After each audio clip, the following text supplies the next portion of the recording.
teman yang lain. Baik, terima kasih Mas Amri atas kesempatannya. Ini banyak yang sudah hadir ya. Saya mungkin kemarin sempat ngobrol dengan Mas Amri ya. Sebetulnya kita pengennya awalnya ngobrol-ngobrol berdua, cuman supaya Iya. mungkin lebih banyak yang bisa dengar, jadi kita bikin diskusi santai gitu ya. Jadi ini juga lebih saya mungkin ngobrol aja ya, curhat lah atau diskusi lah, gitu, sharing terkait pengalaman saya terkait dengan beasiswa. Oke, tadi mungkin sudah disampaikan ya, saya ini lulusan UIN ya, lulusan UIN, terus S2 di UIN itu jurusannya studi Islam. Jadi kalau yang pernah ke IAIN pasti itu ya, belajar agama dan yang lainnya. Di IAIN juga banyak sekarang jurusan umum, tapi saya jurusan agama, kemudian S2 di Ohio University, International Development Studies, dan sekarang di di Griffith University untuk Center for Applied Health Economy. Supaya terarah, mungkin saya nanti akan kita diskusi banyak ya, karena terkait dengan pengalaman saya ini.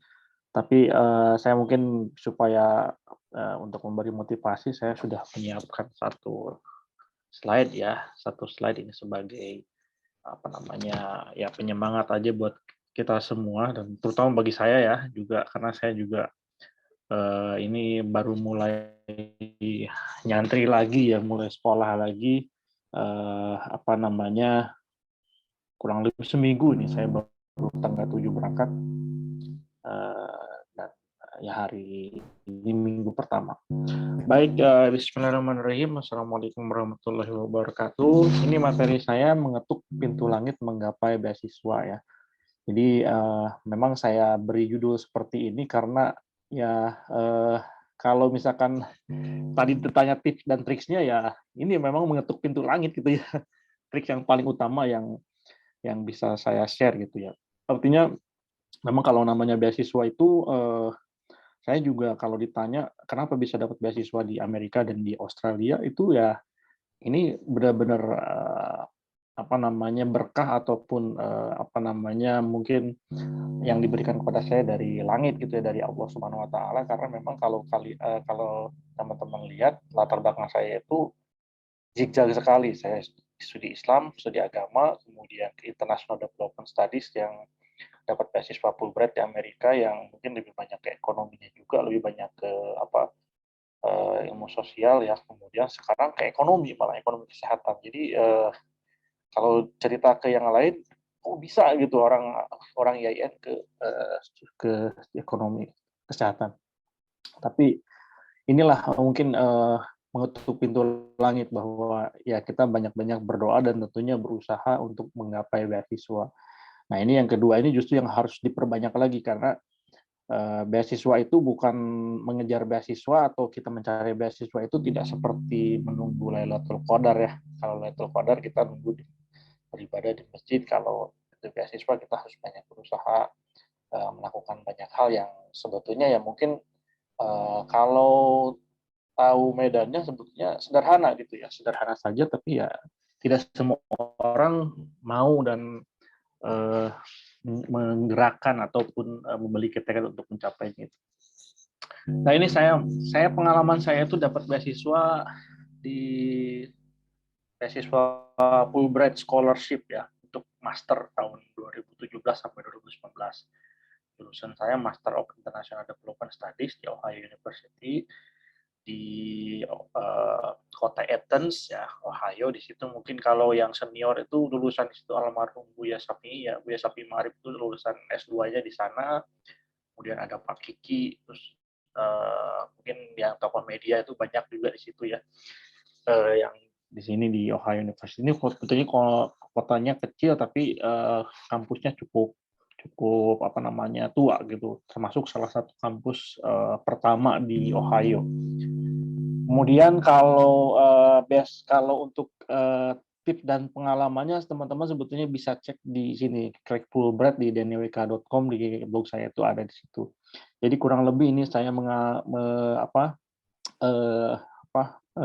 belajar di Amerika selama 2 tahun dengan beasiswa full ya, dari apa namanya, dari Fulbright dari pemerintah Amerika, disebut beasiswa full karena memang jenis beasiswa itu banyak ya. Jadi ada yang beasiswa itu hanya menanggung biaya SPP-nya ya atau tuition fee gitu ke kampusnya, ada yang juga menanggung sleeping allowance atau living cost atau biaya hidup misalkan untuk kontrakan dan juga makan gitu.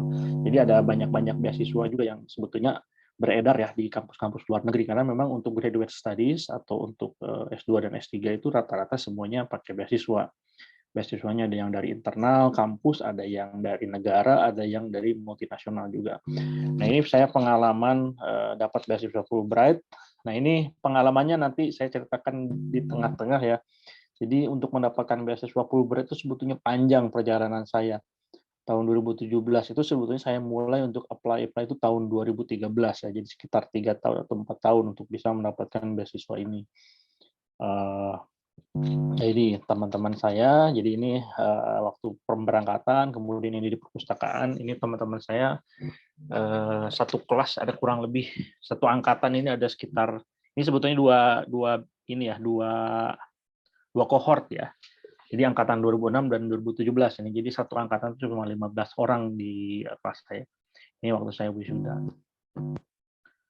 Nah, sekarang setelah 2017 saya berangkat, 2019, 2022 sampai nanti 2026 atau mungkin bisa lebih sampai 2027 ya. Saya juga dapat beasiswa lagi nih. Tapi ini yang kedua beasiswanya agak berbeda gitu ya. Kalau tadi beasiswa Fulbright itu untuk S2 dari pemerintah Amerika ya, dari Kemenlu-nya Amerika gitu. Kalau ini dari Griffith University dari kampusnya. Jadi Griffith University itu punya program namanya ini GUPRS ya, Griffith University Postgraduate Research Scholarship. Jadi beasiswa untuk mahasiswa yang melakukan riset ya. Ini untuk GUPRS itu untuk biaya living allowance-nya, dan saya juga dapat beasiswa yang kedua itu adalah Griffith University International Postgraduate Scholarship. Jadi ini yang kedua ini untuk SPP-nya atau tuition fee-nya. Jadi kalau ke Griffith bisa dapat dua ini gitu. Nah ini ini kenapa saya bisa dapat dua beasiswa ini ya, Fulbright dan Griffith University. Sebetulnya latar belakangnya sebetulnya karena memang pertama ya niat saya sejak SMA atau sejak saya SMP itu sudah pengen atau punya keinginan lah untuk bisa sekolah ya setinggi-tingginya kan kalau bisa ke luar negeri gitu ya. Dan yang kalau bisa gratis ya, karena apa? Karena memang keluarga saya juga bukan dari keluarga yang mampu, jadi mungkin kalau di kampus saya itu dulu di Amerika di Ohio University ada istilahnya first generation student gitu ya. Jadi ada program untuk mendampingi mereka yang berasal dari keluarga yang mereka adalah generasi pertama yang kuliah gitu. Ada yang itu saya juga termasuk hal itu. Jadi saya di keluarga saya sebetulnya tidak ada kultur kuliah gitu ya. Jangankan sampai ke S3 di luar negeri gitu. Untuk S1 saja dari 20 orang teman angkatan saya dulu yang kuliah cuma 2 gitu ya. Itu pun saya salah satunya gitu. Dan yang 2 pun saudara saya itu cuma kuliah sampai S1. Jadi kulturnya itu nggak kuliah gitu. Jadi kalau terbayangkan sampai ke luar negeri, sampai ke S3 itu awalnya sih nggak terpikir ke arah situ. Tapi memang saya waktu itu dari sejak SMP punya niat pengen sekolah setinggi-tingginya gitu ya. Dan gratis karena saya nggak punya biaya untuk itu. Akhirnya ya ketika, ini saya punya mimpi belajar, inamal niat, bahwa kita harus punya niat dulu nih, apapun harus punya intensi, harus punya tekad dulu, goal dulu ya. Kalau udah punya goal, ya tadi saya dari orang kampung yang tidak punya orang tua yang kuliah, bapak saya SMP, ibu saya SD gitu ya, dan saudara-saudara saya juga banyak sekali yang tidak kuliah ya. bahkan SMA juga mungkin ada sedikit gitu ya. Nah ini, saya punya mimpi untuk belajar ke luar negeri. Nah sebetulnya kalau dilihat waktu SD, SMP, SMA memang saya lumayan bagus ya, prestasi saya secara akademik lumayan bagus lah, ranking terus. Tapi setelah kuliah itu sebetulnya saya mengalami kesulitan. IPK saya itu cuma 2,6. 2,6 ini semester 8 itu saya IPK saya cuma 2,6 gitu ya. Jadi sebetulnya kalau ketemu saya di S1 tuh kok nggak bakal ada yang nyangka kalau saya bisa sampai ke S3 gitu ya. Karena IPK-nya 2,6. Tapi karena saya punya mimpi belajar ke luar negeri ya, kemudian saya belajar terus, ngulang sampai 3,1. Nah ini karena apa? Salah satu yang harus kita penuhi dalam mengejar beasiswa itu adalah memenuhi persyaratan administrasi ya, persyaratan administratif. Itu adalah salah satunya adalah kita harus punya IPK minimal 3,0 ya. Dan saya 3,01, ini mepet banget. Kuliah saya 8 tahun. Nah, ini kenapa saya tadi sampaikan bahwa saya dapat beasiswa ke S2 itu sebetulnya perjalanannya panjang, karena saya daftar beasiswa itu 9 kali untuk S2 ya. Mungkin kalau ditambah S3 saya daftar itu berarti 13 kali ya, karena S3 saya daftar 4 kali juga. Nah ini 9 kali ya, 9 kali itu bukan 9 tahun ya, tapi AAS atau Australia Award Scholarship itu saya dapat 3 kali ya. 3 tahun, kemudian Anxiety itu kemudian saya daftar juga di tahun yang sama ya, New Zealand, kemudian saya daftar juga ke Jerman, ke DAAD, LPDP saya 2 kali. Nah, ini sekian banyak saya baru daftar ke Fulbright 1 kali, ini terakhir tahun 2016 ketika saya udah berapa kali ini, 7 kali gagal ya, 7 kali gagal kurang lebih, saya coba ke 8 kali gagal, saya coba ke Fulbright. Ternyata di Fulbright di AS saya 3 kali daftar nggak pernah sampai nggak pernah sampai ke wawancara sekalipun ya, bahkan seleksi administratif juga saya nggak lolos. Menjahit juga sama, saya nggak seleksi administratif nggak lolos. Jerman juga sama, PDP pernah sampai wawancara 2 kali. Nah Fulbright sekali saya langsung lolos, saya dapat beasiswa Master S2, kemudian berangkat tahun 2017 gitu ya. Nah ini saya ingin menunjukkan di sini sebetulnya kalau kalian ingin dapat beasiswa, mungkin saya sebetulnya bukan termasuk siswa atau mahasiswa yang brilian, tapi mungkin saya ingin nunjukin bahwa di sini ini usahanya nih yang gede gitu ya. Saya nggak pernah pantang menyerah ya. 9 kali bahkan mungkin 10 kali sampai 13 kali sampai sekarang saya coba terus gitu ya. Karena saya punya prinsip bahwa kalau memang kita mau, kalau memang kita ingin ya, coba. Nah, coba itu sampai kapan? Ya sampai berhasil gitu. Kalau memang kita mau gitu ya, sampai berhasil. Jadi tidak ada bukan masalah 9 kali, 7 kali, 8 kali, 10 kali ya, sepanjang memang kita masih punya ini ya, saya masih punya eligibilitas ya, cocokan ya dengan kriterianya ya coba aja gitu ya. Karena memang mungkin ada gini nanti ya, beasiswa itu banyak ya, ada yang membatasi umur. Misalkan untuk S2 itu rata-rata dibatasi umurnya itu 35 tahun. Waktu itu saya dapat umur 34 tahun. Jadi saya cuma 1 tahun lagi tuh jatah saya ya. Ada kalau dokter itu 40 tahun ya. Saya sekarang 38 atau 39 nanti akhir tahun. Jadi masih bisa. Nah itu eligibilitas kita. Tapi ada beasiswa yang memang tidak membatasi umur ya. Sekarang itu ada yang S2 40 tahun nggak bisa gitu. Ada yang tapi ada yang S3 juga udah 50 masih S3 gitu. Tapi intinya memang lebih cepat lebih baik. Waktu itu saya karena memang setelah lulus saya 8 tahun kuliah, kemudian saya kerja dulu gitu ya, kerja di NGO, kemudian saya jadi aktivis pengendalian tembakau. Disitulah kenapa saya bisa masuk ke international development dan bisa masuk ke kesehatan karena saya setelah kuliah di IAIN itu saya aktif di program-program kesehatan masyarakat. Nah ini mungkin poin kedua. Jadi yang pertama itu niat, rencana, dan aksinya harus kuat ya. Coba terus, tentunya dengan belajar ya. Jadi gagal sekali, belajar mana yang kurang, kita perbaikin, terus belajar lagi. Pokoknya learning by doing gitu ya. Karena nggak ada tips beasiswa ya, nggak ada tuh cara-cara triks berhasil, karena setiap orang macam-macam beda. Ya ini saya misalkan kalau saya bilang, kalau kalian mau belajar soal AS, ADS tuh ini belajar dari 3 kali kegagalan saya. Kalau belajar New Zealand berarti 1 kali saya gagal, Jerman itu sekali gagal, PDP 2 kali gagal. Tapi kalau belajar Fulbright saya sekali langsung berhasil. Jadi padahal aplikasinya nggak terlalu jauh gitu ya, tapi jadi tuh nanti. Nah ini pertama itu usaha, yang kedua kita juga harus membangun portofolio tadi ya. Mungkin kalau kenapa saya bisa lolos di Fulbright di Amerika, apa, karena saya waktu itu proposal penelitian saya adalah saya ingin mencoba mengembangkan kajian soal pengendalian konsumsi rokok ya, atau pengendalian tembakau, tapi ditinjau dari sudut ekonomi gitu ya. Jadi cost benefit analysis.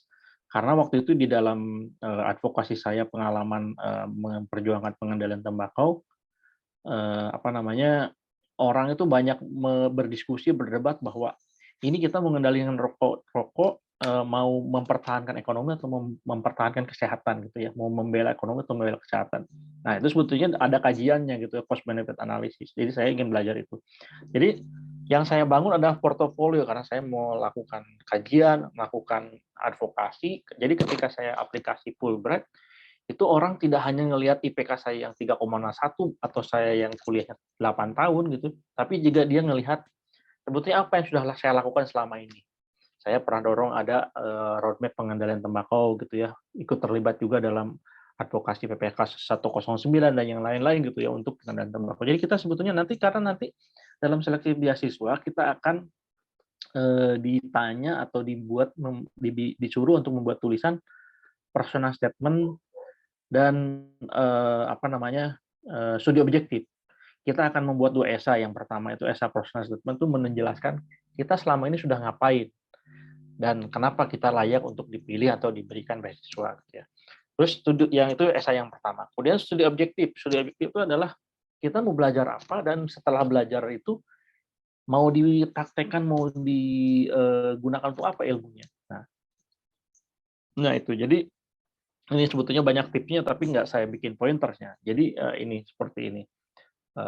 Nah ini innamal a'malu binniyatnya, rencana, aksi, praktekkan, learning by doing, karena nggak pernah sekarang kalau teman-teman lihat di YouTube ya atau di blog-blog itu banyak sekali yang sudah share sebetulnya bagaimana trik-trik mendapatkan beasiswa. Tapi ya yang prakteknya itu kita harus memperbaiki IELTS bahasa Inggris atau TOEFL IBT atau TOEFL ITP gitu ya. Terus IELTS-nya harus 6,5, ya itu yang sebetulnya perlu persistensi, perlu kekuatan tekad karena prosesnya itu tidak instan ya. Terutama bahasa Inggris ya, itu biasanya aktivis itu bagus portofolionya, tapi kalau bahasa Inggrisnya nggak bagus, minimal nggak bisa acceptable. Saya sebetulnya sampai sekarang juga, meskipun udah S3, bahasa Inggris saya masih belepotan ya, tapi ya masih bisa lah untuk bisa berdiskusi dan digunakan untuk belajar dan berdiskusi terkait dengan akademik. Nah ini, jadi sebetulnya tipsnya nggak banyak-banyak, ini aja tekad bulatkan, kemudian siapkan persyaratan-persyaratannya dari mulai serat bahasa, kemudian portofolio kegiatan kita ya kita coba tuliskan secara baik dalam esai, kemudian mulai sejak awal. Nah ini mungkin juga karena saya memang kuliahnya telat ya S1 8 tahun, jadi saya juga baru mulai aplikasi itu sekitar tahun 2013 ya, setelah 3 tahun saya lulus. Nah ini tapi kalau bisa kalian mungkin yang masih kuliah atau yang masih, apa namanya, masih belum lulus juga, ya dari sekarang kalau memang mau ya pelajari gitu ya persyaratannya, kemudian persiapkan dari mulai awal.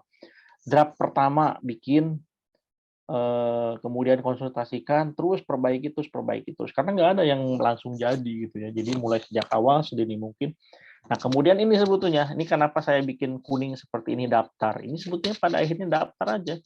Karena kita nggak tahu gitu apa yang sebetulnya yang diinginkan oleh pemberi beasiswa, kecuali kalau memang kita daftar gitu ya. Kalau daftar itu kita tahu, oh ini lihat, oh esainya itu seperti ini, kemudian kalau minta rekomendasi harus seperti ini data apa kata-katanya dan lain-lain, apa isinya, apa yang disampaikan. Kemudian kita konsultasikan kepada yang sudah senior ya. Mungkin nanti kalau ada yang mau konsultasi Bisa lah tanya-tanya ya, meskipun kadang-kadang kalau lagi sibuk kita juga nggak bisa respon ya, tapi bisa lah gitu ya. Dan yang kelima banyak-banyaklah berdoa. Nah ini kenapa saya bikin nomor doa itu nomor 5 ya, ini mungkin penting gitu ya, karena apa? Karena kadang-kadang ya, kadang-kadang kita kita banyak berdoa tapi usahanya nggak ada gitu. Kenapa saya teruskan, memang sebetulnya kan pada prinsipnya doa dengan usaha itu harus berjalan berbarengan, tapi kadang-kadang orang itu berdoanya banyak, usahanya nggak banyak. Makanya saya sebutkan di sini doanya itu nomor 5 gitu. Karena kadang-kadang ya itu orang tuh pengen pengen pengen tapi nggak pernah mencoba. Nah, jadi ini tadi jodoh ya.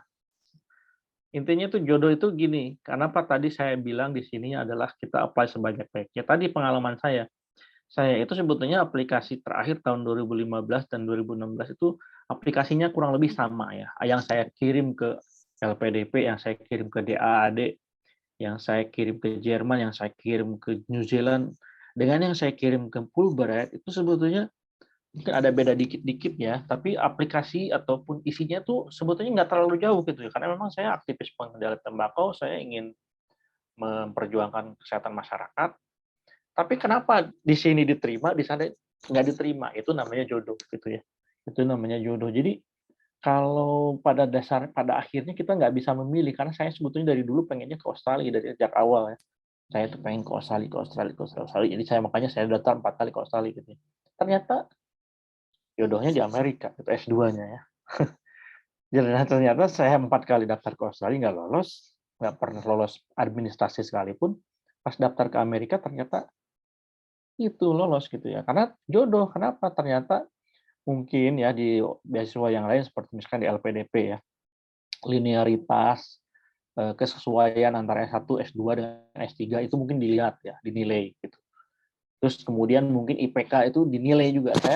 Saya waktu itu pernah ngobrol sama yang wawancara saya ya, waktu di LPDP itu. Yang wawancara saya karena dosen saya juga waktu itu.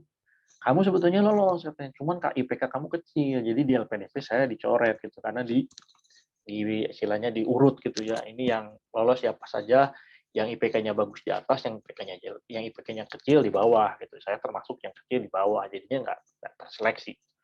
Jadi kita harus apply aja sebanyak-banyaknya. Pada akhirnya kita mungkin tidak bisa memilih harus kemana gitu ya, beasiswanya yang mana, karena mungkin jodoh kita nggak tahu yang mana gitu ya. Kemudian yang kedua kesiapan teknis ataupun secara mental gitu ya. Jadi apa ya itu tadi, siap gagal gitu, siap berhasil. Karena sebetulnya dalam dalam percobaan apapun ya, semua proposal ya, mau proposal kuliah, beasiswa, bahkan mungkin kalau pacaran ya, menikah, proposal itu sebetulnya yang susah itu kan kalau diterima gitu ya. Kalau ditolak itu kan nggak ada apa-apanya. Kalau ditolak itu nggak ada konsekuensi, tapi siap untuk ditolak itu ditolak itu hal biasa gitu, menurut saya. Kalau kita gagal, daftar gagal itu biasa. Justru yang harus siap itu ketika gagal dan apply dan berhasil. Nah, itu harus siap teknisnya. Kita harus belajar, harus apa-apa gitu. Jadi terus aja coba. Yang ketiga adalah faktor X. Nah, ini ceritanya saya terkait dengan doa ibu dan pasangan ya. Saya waktu 2017 itu sudah menikah ya. Jadi waktu itu memang istri saya sangat mendorong, "Ayo kamu coba aja," gitu. Mungkin sekarang bisa lolos gitu ya, setelah saya beberapa kali gagal. Yang kedua adalah doa ibu gitu. Ternyata memang sebelum 2016 itu ibu saya nggak mengizinkan atau nggak ngasih apa ya, kuliah jauh-jauh gitu, apalagi ke Amerika atau ke luar negeri katanya karena takut. Kan ibu saya kan nggak pernah kemana-mana ya, di kampung aja gitu. Jadi mungkin gimana nanti di sana makannya gimana, nggak ada saudara dan segala macam gitu. Jadi khawatir ibu kita. Akhirnya dia nggak mendoakan gitu, secara tidak sadar dia tuh nggak mendoakan supaya kita lolos. Akhirnya saya waktu 2016 itu saya sowan, saya datang ke ibu, saya bilang, "Ibu, saya lagi mamah gitu ya, saya lagi daftar beasiswa, tolong didoakan, karena kalau misalkan, kita dapat beasiswa, bisa sekolah dengan gratis, kan kalau bayar segini-segini gitu ya, dan kalau pulang nanti bisa menjadi manusia yang lebih berkembang lagi gitu. Akhirnya ibu saya dorong, dukung, dan saya lolos gitu ya. Mungkin ini faktor X gitu ya. Setelah sekian lama saya mencoba, ternyata setelah saya minta doa ibu, lolos gitu ya. Nah, kemudian impact faktor ini tadi soal leadership, soal portofolio ya. Jadi kalau teman-teman nih aktif di organisasi di sini atau aktif di mana gitu ya, itu harus ditonjolkan nanti di dalam aplikasi beasiswa. Karena namanya beasiswa itu kan diberikan untuk memberikan impact ya, untuk memberikan sesuatu. Jadi kita diberi beasiswa itu bukan hanya untuk diri kita sendiri, tapi supaya kita juga memberi perubahan kepada bangsa gitu ya, kepada negara kita dan segala macam. Sehingga ya ini harus leadership itu kalau yang punya aktif di organisasi, di BEM atau di ormas, di organisasi pelajar gitu, ini harus ditunjukkan. Dan kita harus bisa melihat menunjukkan bahwa kita punya dampak kepada masyarakat. Karena ini menjadi perhitungan ataupun menjadi pertimbangan yang dibuat oleh penyeleksi beasiswa gitu ya, siapa yang akan diberangkatkan. Nah, waktu di Fulbright itu sepertinya ini menjadi faktor kuat gitu ya, faktor yang paling mendukung. Karena memang kalau di sisi akademik mungkin saya nggak terlalu kuat ya. Kalau dari segi linearitas saya nggak linear ya, orang studi Islam, orang IAIN yang belajar agama ini suruh belajar kebijakan atau disuruh belajar soal sebetulnya masih relevan sih, tapi mungkin kalau di bidang ekonomi atau kesehatan mungkin agak nggak terlalu langsung gitu ya kaitannya. Nah, ini menjadi salah satu hal yang perlu kita tonjolkan ya. Nah, ini tadi sudah soal jodoh itu saya kira tadi sudah saya bilang ya. Nah, ini terus terakhir yang selanjutnya itu adalah ya selain jodoh, selain usaha itu adalah soal kesempatan ya. Jadi kalau sekarang saya kira dengan ini terutama LPDP itu sekarang bukanya 3 kali setahun ya, atau mungkin sekarang 2 kali ya. Fulbright sekali, DAAD sekali, SUNES sekali. Jadi kesempatan selalu ada ya, kesempatannya selalu ada. Setahun itu cobain. Di sini aja mungkin 1, 2, 3, 4, 5, 6, 7 kali itu ya. Ada 7 kesempatan yang bisa kita maksimalkan untuk mendapatkan beasiswa. Jadi sebetulnya harus pede dan harus coba terus gitu.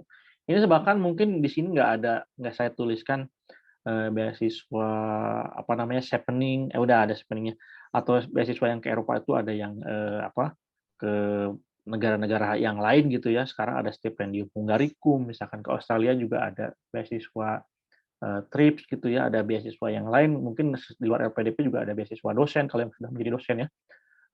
Banyak sekali lah menurut saya. Ada yang beasiswa ke kampus. Di sini nggak saya tulis beasiswa kampus. Beasiswa ke saya seperti yang saya dapatkan sekarang ya, Griffith University. Karena setiap kampus sebetulnya punya beasiswa ya kalau di luar negeri. Karena mereka butuh peneliti yang dibayar ya, kalau sebetulnya dari sudut pandang kampus itu menguntungkan kalau bisa memberikan beasiswa untuk mahasiswa riset ya, S2 ataupun S3. Karena dia bisa membuat penelitian dengan cara yang lebih mudah gitu ya. Jadi banyak banyak banyak sekali kesempatannya sebetulnya. Cuman ini kita niatnya harus kuat ya, bahasa diperbaiki ya, kalau bisa kursus gitu. Kursusnya yang penting ya, ini kursus juga sebetulnya tidak menjadi jaminan karena pada akhirnya bahasa itu kan skill ya. Kita belajar, kita latihan untuk menulis atau membaca ataupun ngobrol atau bercerita, berdiskusi dengan bahasa yang kita mau gitu ya, bahasa Inggris atau bahasa Jerman atau bahasa apapun. Tapi latihan gitu, kalaupun kursus berapa kali tapi latihan kita nggak banyak. Kalau saya dulu latihannya menerjemahkan gitu ya, dan sama nonton film ya, nonton film tapi pakai subtitlenya bahasa asing juga. Jangan jangan subtitlenya nonton film asing tapi subtitlenya bahasa Indonesia juga ya, nggak ada belajarnya gitu ya. Atau kalau bisa nggak pakai subtitle sama sekali gitu. Nah itu eh, menerjemahkan itu saya kira salah satu contoh dan kursus juga. Terus rencana studi ini harus jelas ya, clear. Sebetulnya kita mau belajar apa yang mau dipelajari dan kenapa itu penting ya. Kemudian personal statement. Sebetulnya kita sudah ngapain sih selama ini ya, dan kenapa kita itu layak untuk mendapatkan kesempatan atau mendapatkan bantuan ini ya. Kemudian rekomendasi. Nah ini kita harus jaga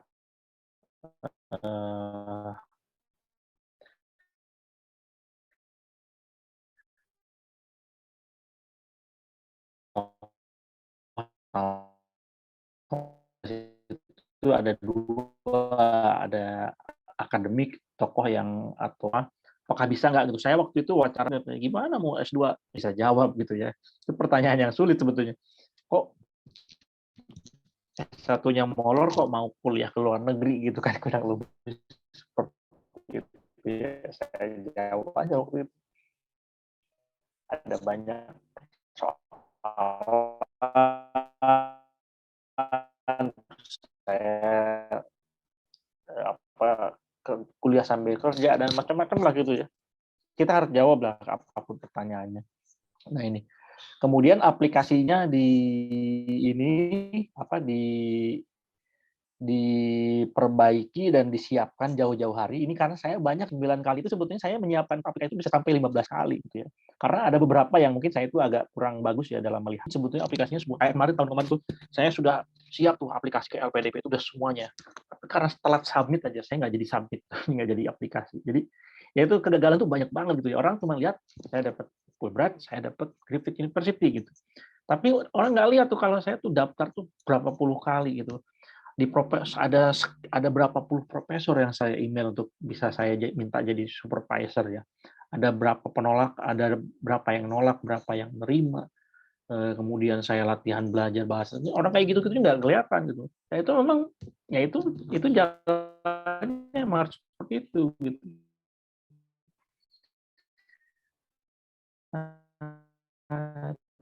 Faktor X juga. Jadi harus dilihat gitu ya. Bisa gitu, bisa kita laksanakan sepanjang kita niatnya bagus dan kuat gitu. Dan perjuangannya itu tidak sampai kita mendapatkan beasiswa. Ini kayak sekarang sebetulnya perjuangan saya baru dimulai gitu ya. Ketika mau S3 sekolah itu dapat beasiswa itu satu hal itu baru level pertama justru.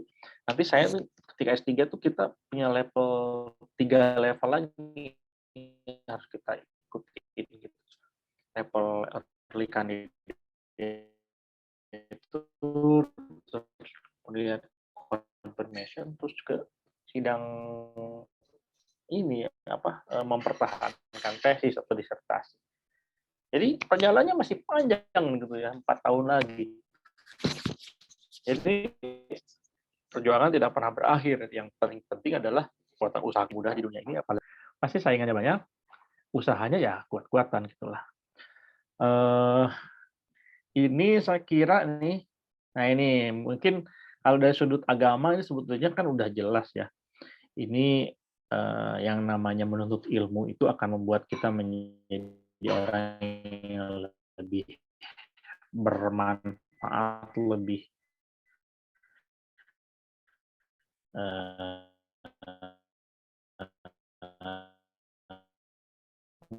lah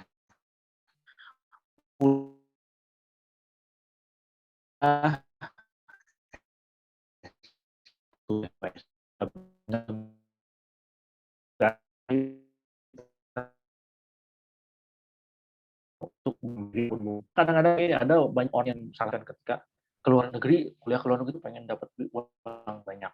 Oh, masalah dengan lebih luas juga gitu ya. Dan pasti orang yang punya ilmu itu lebih dihargai gitu, lebih lebih dia lebih bisa lebih memahami apapun. Ini janji Allah kan al-mujadalah ini ya.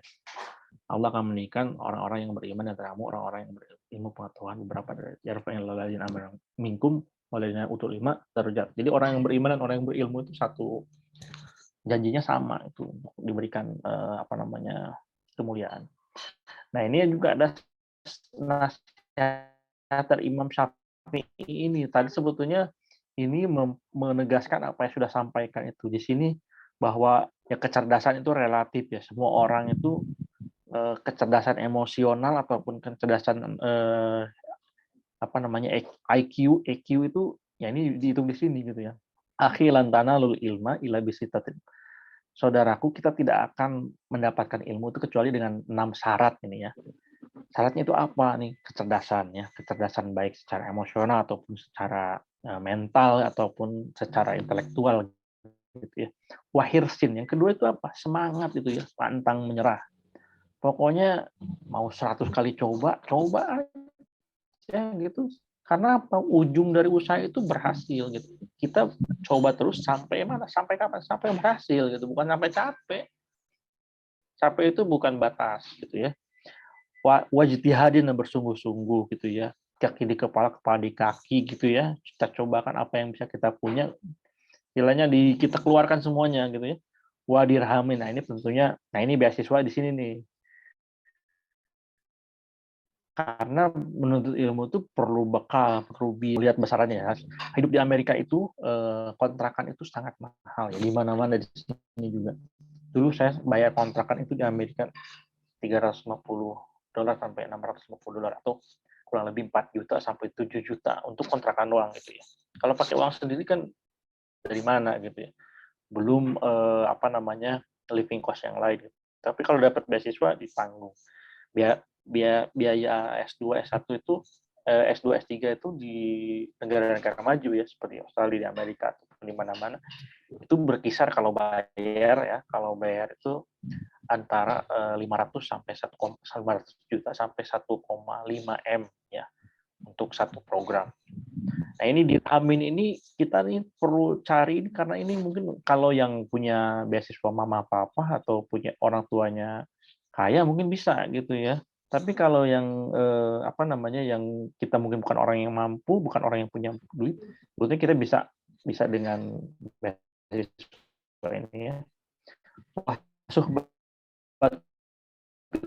Ustadz ya, ini bimbingan tentunya terutama mungkin ini kaitannya dengan misalkan kalau untuk S2 itu sebetulnya kita nggak perlu cari mengisi form objektif dan yang lain-lain ya ya persyaratan akademik lah, syarat tes TOEFL, IBT atau IELTS gitu ya, atau GRE kalau ke Amerika itu ada GRE lagi. Sama ya yang lain lah, paspor dan yang lain-lain itu sangat teknis ya. Tapi kalau di S3 ini sebetulnya sebelum kita daftar itu kita harus punya proposal, kemudian proposal riset ya yang mau kita teliti apa, kemudian kita harus cari supervisor ya, suhbati usaha ini kita harus cari supervisor, pembimbing disertasi atau tesis, siapa yang akan membimbing kita. Jadi saya kemarin waktu hunting S3 itu saya email mungkin sampai ke 30-40 profesor ya. Ada di Amerika, di Amerika nggak ada sih, di Jerman, terus kemudian saya email di Hongaria, saya email di Inggris gitu ya, kemudian di Australia. Saya bikin draft suratnya, saya kirim email gitu ya ke 40 profesor, yang jawab mungkin cuma 3-4 gitu ya, atau 2 gitu. Yang penting ada yang jawab gitu. Nah itu cari supervisor, nanti kalau sudah ada supervisor kita bisa daftar ke kampusnya. Kalau untuk S3 ya. Nah, nanti setelah daftar kampus, nanti kita akan diterima atau ditolak, atau diterima plus dikasih beasiswa gitu ya, atau hanya dikasih LOE saja. Waktu zamanan, tentunya nih nuntut ilmu itu ya perlu proses ya, perlu persiapan beasiswa juga perlu proses gitu ya. Nggak ada yang instan ya. Kalau instan itu tahu bulat itu baru dadakan ya. Tapi kalau aplikasi beasiswa, sekolah S2 atau S3 sama sekali itu butuh waktu yang cukup banyak. Banyak yang sekolah yang instan ya, sekolah 1 tahun, 2 tahun udah S2 atau udah S3 gitu ya untuk memahami. Kalau bikin tugas saja harus baca dulu, terus mencerna, mengambil inti materinya, kemudian kita tuliskan gitu ya. Butuh waktu gitu, termasuk juga untuk hal seperti ini. Jadi nggak bisa dadakan-dadakan. Kalau misalkan teman-teman ikut aplikasi beasiswa biasanya kayak Fulbright, LPDP ataupun yang lain ya yang dari negara, itu kita seleksi tahun ini berangkatnya tahun depan, butuh waktu. Belum lagi nanti proses belajar. Jadi 6 hal ini harus kita camkan dan harus siap lah dengan segala perjuangan. Nah ini secara teknis ya nanti teman-teman bisa cek di sini, bisa kalau soal Fulbright secara khusus di sini bisa cek teknis-teknisnya ada di danielwk.com. cek aja di situ search Fulbright ini karena semua pengalaman seleksi beasiswa S2 ya, terutama kalau S3 belum saya tuliskan 1-7 proses untuk mendapatkan beasiswa Fulbright itu saya share di blog saya ini di dennyWK.com ya. Karena banyak perintilan-perintilan, mungkin kalau secara teknis juga ya nggak mungkin gitu saya jelaskan satu persatu, jadi bisa cek saja di situ.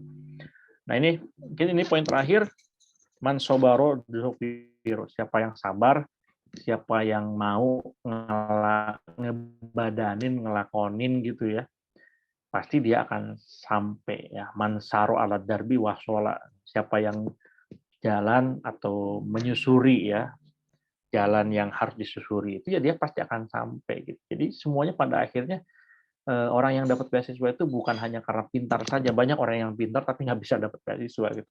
Tapi perlu sebetulnya resiliensi gitu ya, kengototan, pantang menyerahan yang harus kita tumbuhkan. Karena ya itu, saya mungkin bukan orang yang bisa dibilang sebagai seorang akademik gitu ya. Kalau mungkin teman-teman saya yang tahu, bukan akademik nih ini, tapi ya saya bukan orang yang gampang menyerah saja. Gitu. Jadi kita harus gagal itu biasa, gitu. Tapi karena kita butuh 100 kali gagal, tapi kita nggak nyari 100 kali gagal, kita cuma nyari 1 kali berhasil aja. Dan itu mungkin bisa dengan sekali coba, dengan 2 kali coba, 5 kali coba, 10 kali coba, 10, 20 kali, 30 gitu. Manjada wajada, siapa yang bersungguh-sungguh ya kalau kita coba pasti akan mendapatkan. Itu saja mungkin dari saya ya. Kita akan lanjut ke diskusi kalau masih ada waktu ya. Saya kembalikan ke Mas Amri. Terima kasih, Mas Amri. Ya, baik. Masya Allah ya, pemateri kita Pak Denny yang sudah memaparkan motivasi ya, tips dan trik untuk kita bagaimana bisa menggapai cita-cita setinggi mungkin ya, salah satunya untuk mendapatkan beasiswa ke luar negeri. Nah, jadi Pak, sedikit informasi ini di dalamnya ini ada beberapa dosen juga Pak, ada beberapa dosen dan juga teman-teman mahasiswa Pak. Jadi kalau dihibahin itu Pak, ini founder kita Pak Rudi Setiawan ya. Pak Rudi, say hello Pak. Halo Pak Denny, terima kasih udah ini gabung Ya, berbagi terima kasih Pak Rudi. Ya, jadi beliau ini Pak dosen Institut Teknologi Sumatera Pak. Jadi Oh ya. teman join di organisasi gitu. Nah, dan juga ada beberapa juga saya lihat ada teman dosen saya juga di sini dari kampus lain saya lihat gitu ya Pak. Antusiasnya luar biasa gitu ya Pak. Mungkin Pak mempersingkat waktu kita diskusi mungkin dari teman-teman di sini ada yang mau mempertanyakan ya terkait apa yang sudah Pak Denny sampaikan atau ada yang masih bingung nih bagaimana cara dapatkan beasiswa S2 di Amerika ataupun mendapatkan beasiswa di Australia. Silakan teman-teman, raise hand. Ada yang mau bertanya?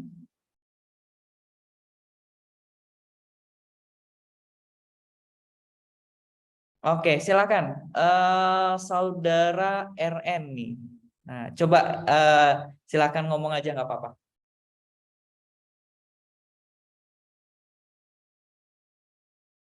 RN.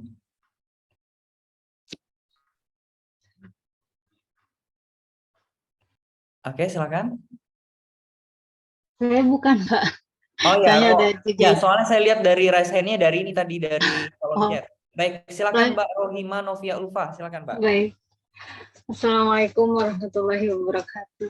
Waalaikumsalam warahmatullahi wabarakatuh. Terima kasih Prof atas pemaparan tadi. Saya sangat sebetulnya sih saya juga dalam niat sih dari dulu tuh ada keinginan, cuman mungkin perencanaan itu tadi ada kendala yang memang tertunda gitu, istilah ada ketertundaan gitu.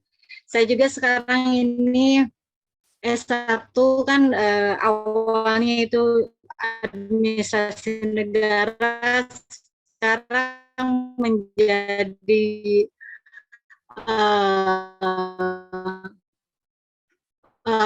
manajemen keuangan. Sekarang itu mau misalnya mau mengikuti mau belajar di luar negeri itu sendiri kan untuk S2 harus minimal atau maksimal 35 tahun ya. Sedangkan saya karena mungkin kemarin itu sempat tertunda S1-nya gitu kan, belum selesai dan di UHAMKA.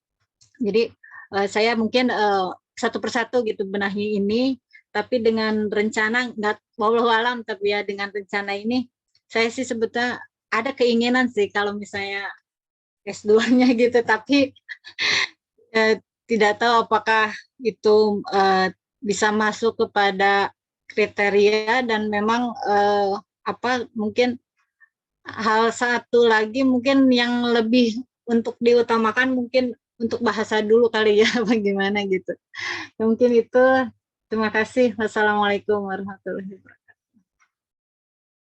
Waalaikumsalam warahmatullahi wabarakatuh. Gimana Pak Denny? Mungkin ini terkait bahasa nih Pak.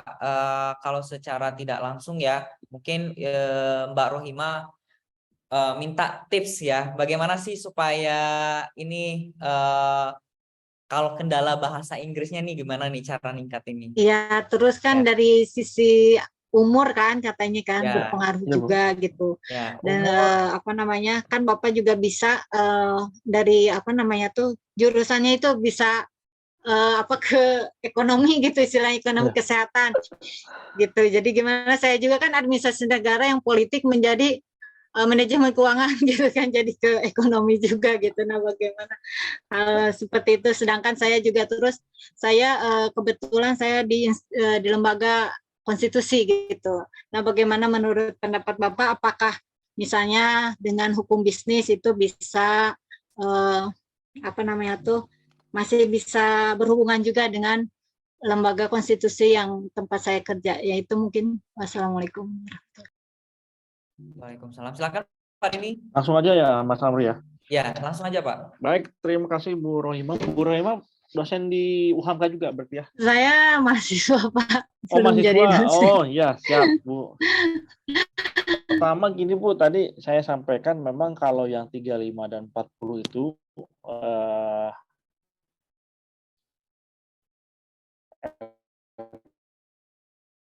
PDP ya Bu ya. PDP sama Fulbright ya. Tapi kalau Fulbright itu saya kira di seleksi mereka tetap jadikan pertimbangan, tapi di persyaratan itu nggak dijadikan lagi umur itu karena dianggapnya diskriminatif Bu. Kadang atau gimana ya, memang lebih ada keterbatasan. Tapi mungkin ini aja Bu, terkait dengan tadi ya kalau batasan umur itu tadi saya sampaikan itu memang kalau untuk beasiswa yang dari negara biasanya Bu ya, dari LPDP dan apa. Kalau dari kampus biasanya nggak ada Bu. Jadi kalau Ibu misalkan daftar ke Griffith ya kayak di sini di tempat saya itu nggak ada persyaratan umur Bu. Waktu saya di Ohio juga sama. Jadi ada yang dapat beasiswa kalau di luar itu kadang-kadang ya ada orang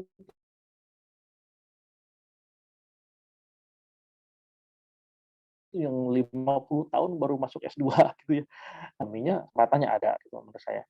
Meskipun tadi memang kalau kalau soal bahasa itu karena persyaratan minimal ya, karena nanti di sana kan kalau di luar negeri yang misalkan kita English speaking country ya kayak di Amerika itu memang komunikasinya kan dengan bahasa Inggris. Jadi itu tidak bisa ditawar-tawar biasanya ya. Kalau minimal 6,5 ya, bahkan mungkin kalau di sini 7 ya kalau IELTS ya. Atau kalau TOEFL itu 550 sampai 600 gitu. Jadi itu harus dikejar dulu memang Bu. Untuk bahasa. Terus yang kedua tadi soal jurusan, saya kira ya itu tadi Bu. Ini pengalaman saya mungkin buat teman-teman yang lain juga ya. Saya itu memang kalau dilihat dari rejim Indonesia ya yang linearitas dan segala macam S1 atau S2 yang harus jurusannya sama atau S3 yang S2-nya sama gitu Bu ya. Itu memang nggak masuk Bu saya. Makanya mungkin saya nggak lolos LPDP itu karena ini studi Islam belajar ekonomi atau mau belajar international development ya. Tapi itu hanya di Indonesia Bu. Jadi kalau di luar negeri itu riset base gitu. Jadi pendekatannya itu udah istilahnya multidisciplinary gitu. Saya sering bilang itu jurusan saya itu gado-gado dari dulu, gado-gado, campur-campur gitu. Saya belajar politik, saya belajar ekonomi, saya belajar Islam gitu ya. Saya belajar pengendalian tembakau itu belajar ekonomi, politik, sosial, ilmu sosial juga gitu. Jadi kalau di luar itu memang apa namanya yang dipakai itu adalah interdisciplinary atau bahkan multidisciplinary. Jadi kalau di luar tuh kalau interdisciplinary itu seperti ini. Jadi ini ada buah gitu ya. Buah ini kan kita mau olah nih. Nah, ini pisaunya itu ada psikologi, ada ekonomi, ada ilmu agama gitu ya kan Bu ya. Nah, kalau di luar itu ya ini buah itu supaya enak ya pakai apa? Mau pakai pisau, mau pakai gergaji gitu. Yang penting bisa kita olah sesuai. Artinya memang pendekatannya bisa apa-apa, bisa apapun gitu. Kayak di jurusan saya itu International Development Studies di Amerika. Itu jurusan saya satu kelas tuh saya analisis kebijakan, tapi kesehatan. Teman saya analisis kebijakan, tapi energi gitu ya. Soal batu bara dan yang lain-lain. Yang lain ada soal gender, ada yang soal ekonomi murni, ada yang soal olahraga bahkan ya, jadi development studies. Jadi riset gitu. Pada akhirnya kayak sekarang pembimbing saya itu sebetulnya di Griffith University diterimanya di Fakultas Kedokteran dan Kedokteran Gigi ya. Ya jauh banget ini orang orang agama kedokteran. Tapi sebetulnya pembimbing saya itu profesor di ekonomi dan bisnis ya kan. Bingung tuh kan. Di Fakultas Kedokteran, profesornya bisnis gitu ya. Saya kajiannya soal JKN, soal pembiayaan kesehatan. Jadi memang pada akhirnya yang dilihat sekarang dosen itu disuruh ini ya Mas Amri, besok mau apa dan segala macam. Jadi yang dilihat itu di situ. Jadi pengembangan keilmuannya, kajiannya yang diperluas. Nah, kayak sekarang saya S3 itu Bu yang disuruh itu 6 bulan pertama disuruh mengkaji ini. Kamu ini meneliti itu tuh udah ada apa belum yang neliti gitu ya. Kebaruannya ada di mana gitu. Baru setelah itu kita kembangkan menjadi proposal, kemudian literatur review. Terus diuji lagi kalau bagus ya lanjut ke penelitian gitu.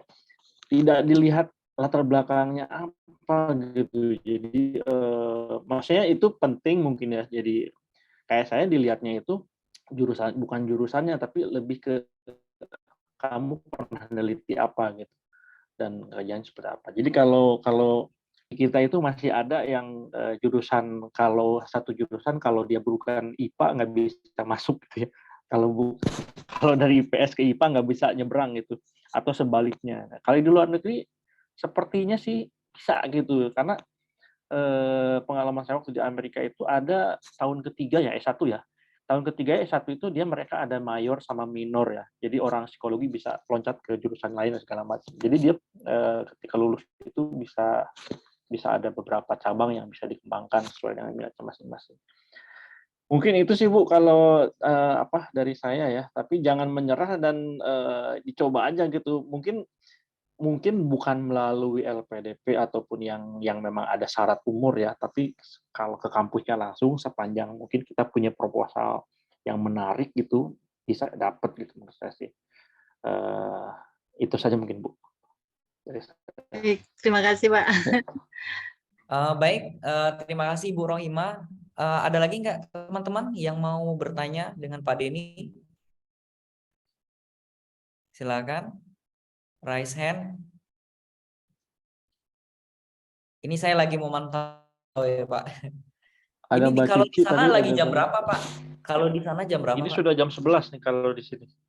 Oh, udah jam 11 malam ya Pak? 3 jam lebih dulu. Izin bertanya Pak Andi. Baik, ya siapa? Oke, Mbak Cici Yulia ya. Silakan Pak Cici. Baik, bismillahirrahmanirrahim. Assalamualaikum warahmatullahi wabarakatuh. Waalaikumsalam warahmatullahi wabarakatuh. Izin Pak Denny dan Pak Andi, saya perkenalkan nama saya Cici Yulia. Instansi mengajar sekarang di FKIP Hamka. Saya mau bertanya, sekiranya kalau kita ingin kuliah ke luar negeri, apakah ada saving dana terlebih dahulu? Semisal saya ngambil ke Eropa nih, ke Turki misalnya. Apakah harus ada saving dana terlebih dahulu atau bagaimana? Itu satu. Yang kedua yang mau saya tanyakan, kalau untuk pemula yang perlu dipersiapkan terlebih dahulu, apakah bahasa Inggrisnya atau LOE-nya? Kalau misalnya LOE-nya yang terlebih dahulu, kira-kira kiat-kiat untuk mendapatkan LOE di kampus yang akan kita tuju seperti apa? Itu yang mau saya tanyakan. Terima kasih ilmu terkait tentang bagaimana dapat beasiswa ke luar negeri. Assalamualaikum warahmatullahi wabarakatuh. Waalaikumsalam warahmatullahi wabarakatuh. Silakan Pak Dini. Ya, terima kasih Mbak Cici ya dari FKIP ya. Ya, mungkin yang kedua dulu Bu ya, soal bahasa Inggris dulu atau LOE dulu. Itu memang sepertinya tetap harus bahasa Inggris dulu Bu ya, karena kan untuk dapat LOE kita harus kalau S2 misalkan, Ibu S2 apa S3 nanti lanjutnya? Rencananya S3 Pak Dedi. Nah, kalau S3 itu Bu tadi Bu, memang kita harus bikin proposal riset kan, pasti dalam bahasa Inggris ya. Dan kita juga harus korespondensi dengan calon supervisor itu tentu dengan bahasa Inggris. Dan memang sih itu jadi persyaratan ya. Jadi kalau di Amerika itu persyaratannya tadi IELTS atau TOEFL sama GRE. Di GRE itu bahasa Inggris juga Bu, kayak tes potensi akademik. Saya itu waktu Fulbright ngulang 3 kali. Ngulang 3 kali, saya juga TOEFL IBT itu ngulang 2 kali. Jadi memang kita struggle ya. Ini dari orang 62 ini, orang Indonesia itu memang bahasa Inggrisnya kita harus ekstra ya. Tapi pada akhirnya yaitu yang penting acceptable ya, itu 6,5 kalau IELTS atau kalau bisa 7 gitu. Saya juga kalau ngomong masih belepotan ini. Tapi ketika diskusi kita nyambung lah gitu ya, minimal pada akhirnya gitu. Dan ketika profesornya diskusi itu kita bisa. Jadi menurut saya LOE itu juga kalau kita nggak bisa bahasa Inggrisnya kurang bagus juga mungkin ini kurang. Karena nanti ketika menulis di sini juga sih kalau di luar ya saya perlihatkan memang kenapa saya bilang yang penting acceptable itu. Saya pengalaman saya di Amerika sama di sini di Australia itu setiap kampus ya karena mereka memang mengejar internasional perspektif ya. Jadi sebetulnya kalau kampus luar negeri itu senang Bu kalau ada mahasiswa dari luar negeri itu. Jadi profesor saya tuh senang banget kalau ada di kelas tuh ada orang Afghanistan, ada orang Indonesia, ada orang Amerika Latin atau apa. Karena kelas itu jadi kelas internasional kan ya, perspektifnya beda. Kita diskusi itu bukan diskusi soal regional, bukan nasional, tapi udah global. Jadi mereka sebetulnya senang dapat perspektif dan mereka juga bisa dapat penelitian yang ya lebih dalam tentang negara lain. Jadi peluangnya selalu ada menurut saya sih. Dan kenapa ya ini kemarin di sini saya tuh kemarin baru datang ya, saya ikut langsung di fakultas saya itu ada yang dapat beasiswa 15 orang, 13 orangnya dari luar negeri semua. Dari Sri Lanka, dari mana gitu. Jadi sebetulnya cukup besar gitu peluangnya itu. Tinggal keberanian kita. Nah, tadi kaitannya dengan yang nomor pertama itu saving dulu bagaimana gitu ya. Ya kalau kita bisa dapat full scholarship dari awal bagus. Jadi kita dikasih terutama kalau sudah berkeluarga Bu ya, kalau bawa itu memang berat ya. Saya juga S2 itu saya bawa keluarga ya. Makanya S3 harus bawa nih. Memang meskipun sudah ditanggung beasiswa itu kalau mau bawa keluarga kita harus tetap nabung dan kerja lagi di sana. Jadi nabungnya cukup banyak gitu ya. Karena biayanya sangat tinggi. Jadi saya kira itu juga sih pertimbangan yang lain gitu. Cuma saya ini tidak mau mengecilkan atau melihat di situnya. Saya banyak teman dari Amerika, di Amerika itu dari Afrika ya, dari Sierra Leone, dari Ethiopia, dari Asia Selatan ya, dari Bangladesh. Berani-berani karena yang penting punya tiket apa? Karena di sini memang pada akhirnya tuh kadang-kadang ada yang GRS kayak kalau di Amerika itu. Jadi dia jadi asisten profesor gitu ya, hanya dikasih biaya potongan tuition fee. Jadi siangnya belajar, malamnya jadi satpam gitu ya, ada itu banyak sekali, atau jadi anak taksi gitu. Maksud saya ada banyak teman-teman dari negara lain itu yang nekat banget gitu ya, meskipun belum cukup uangnya gitu.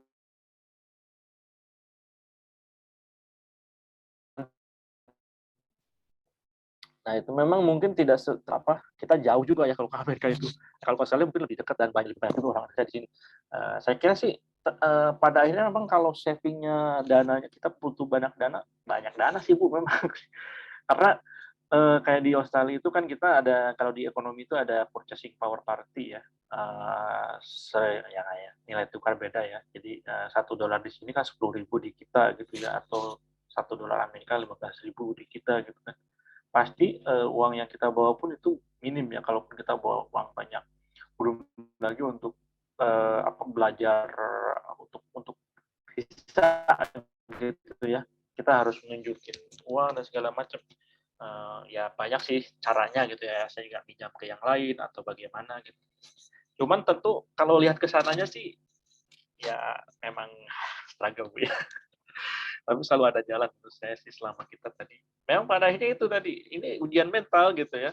Karena pada akhirnya ketika kita berhasil berangkat dan berhasil sampai dengan selamat, kalau sudah di sini memang yang mungkin yang susah itu masuknya gitu ya. Dapat visanya, terus dapat LOE-nya, berangkatnya.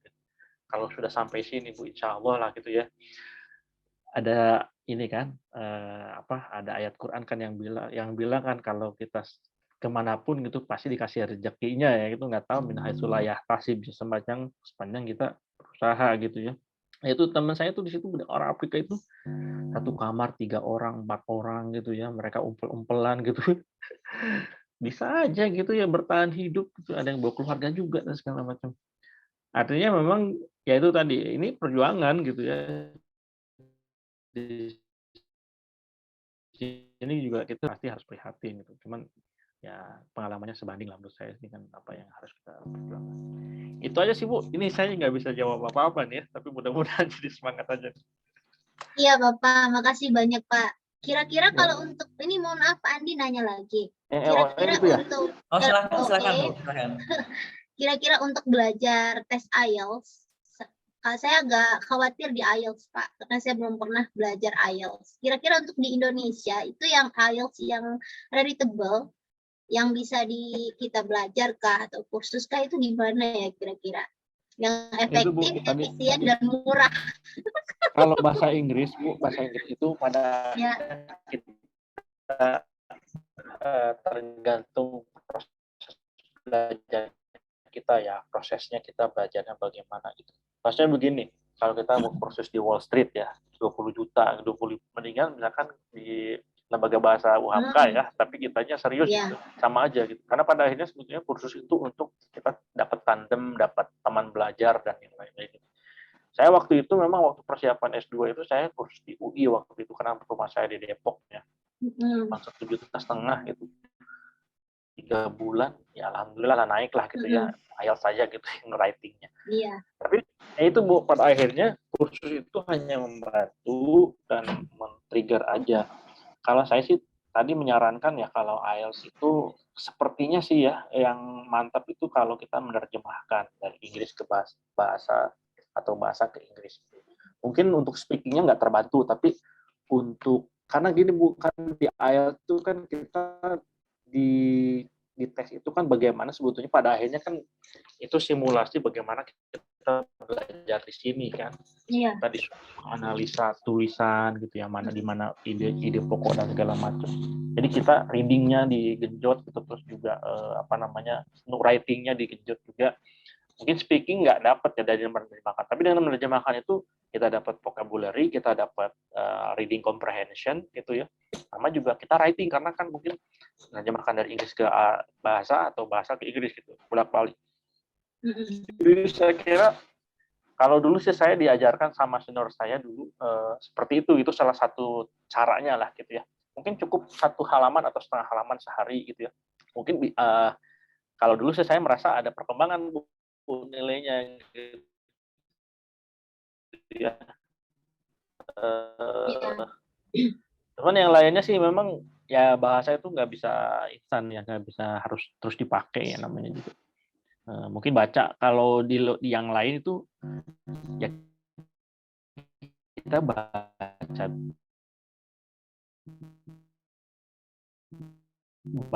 berita bahasa Inggris setiap hari, tak berita ataupun artikel saya.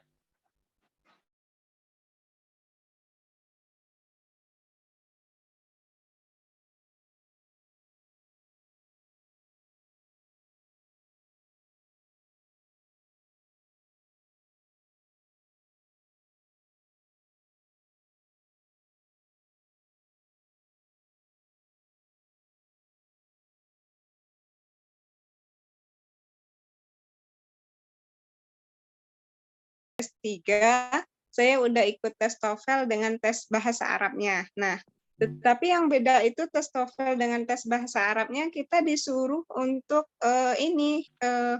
setelah TOEFL dan bahasa Arab kan diwawancarai. Nah, ketika wawancarai itu yang terkendala bagi saya adalah kita dikasih jurnal bahasa Arab. Nah, memang saya terkendala dalam jurnal bahasa Arab. Nah, ketika dikasih jurnal bahasa Arab, itu dikasih waktu oleh profesornya dalam 15 menit.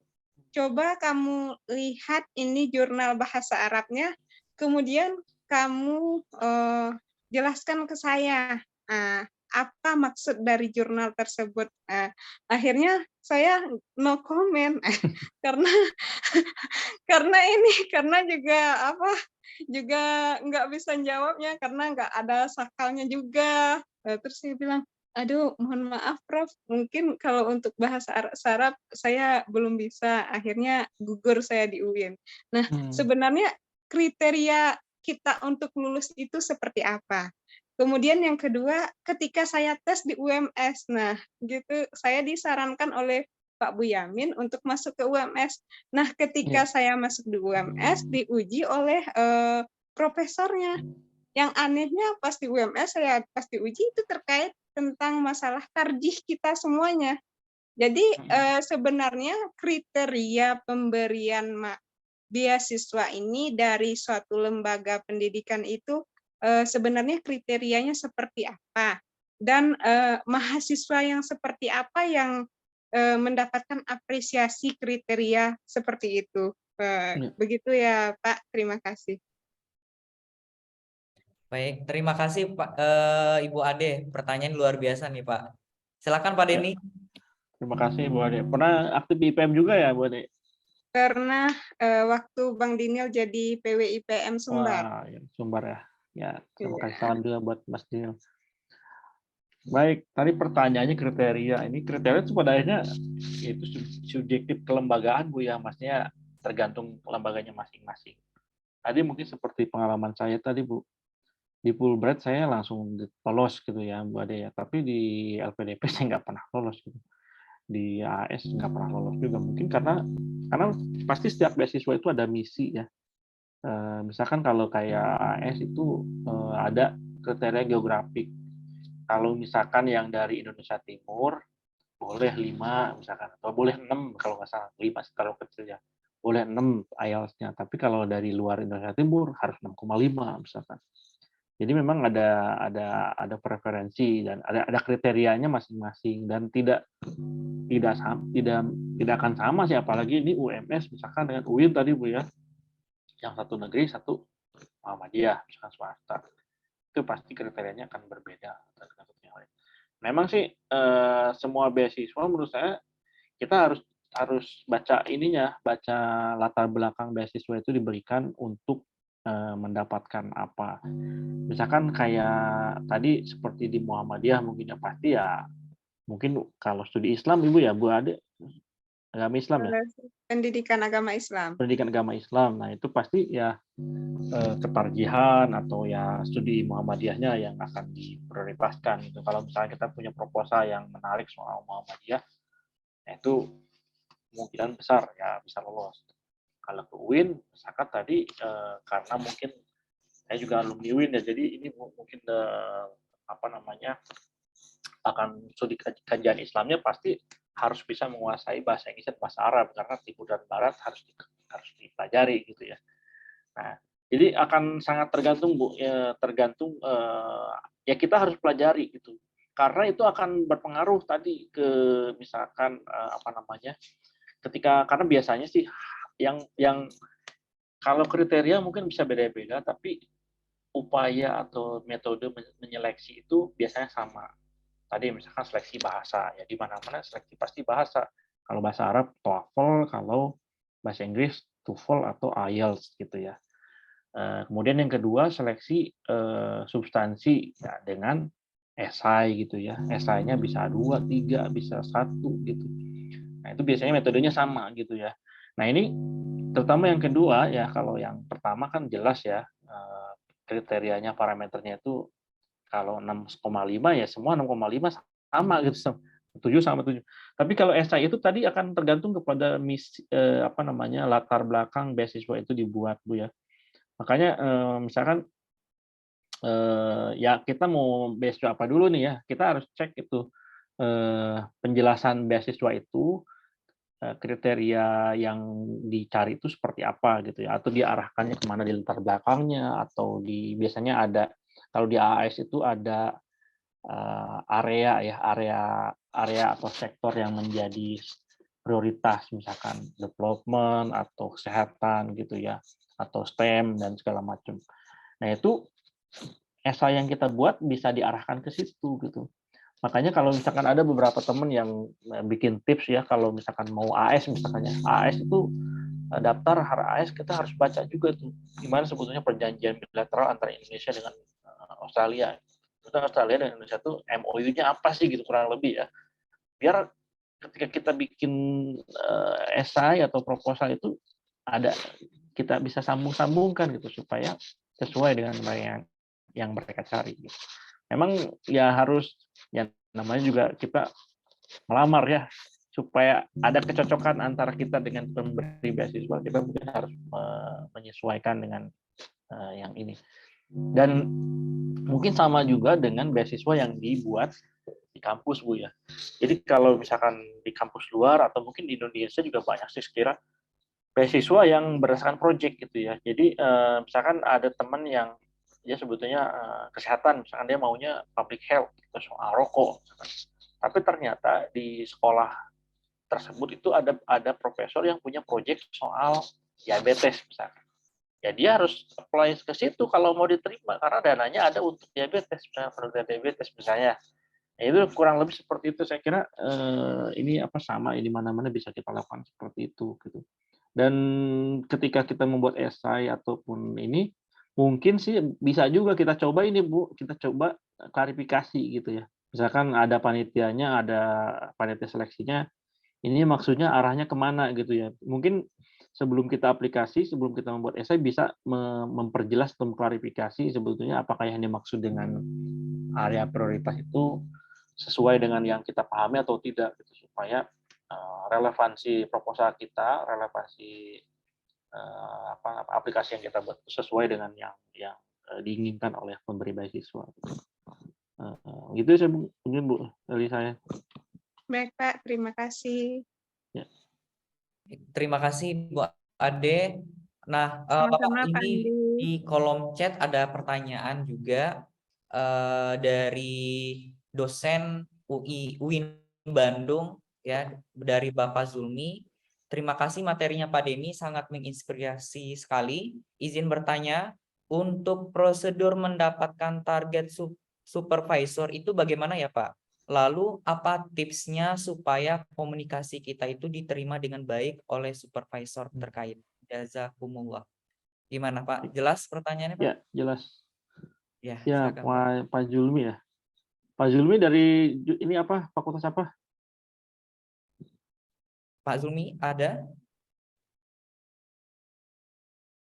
Oke lah, nggak apa-apa saya Pak lanjut ya. Zulminya dari Fakultas Psikologi, Oh, Pak. psikologi ya. Oke. Dari psikologi. Oke. Kalau di luar negeri atau ya sebetulnya di kita juga sama ya. Kayak di PIKES ya, di UHAMKA itu ada peminatan ya. Mungkin di Pak Amri di FEB ya? Kalau saya di FAI, Pak. FAI, oh dia. Tapi di jurusan perbankan syariah, Pak. Nah, jadi di setiap akademis itu ada bagi ke dalam peminatan atau grup ya, atau grup riset gitu, atau peminatan ya kalau di PIKES itu.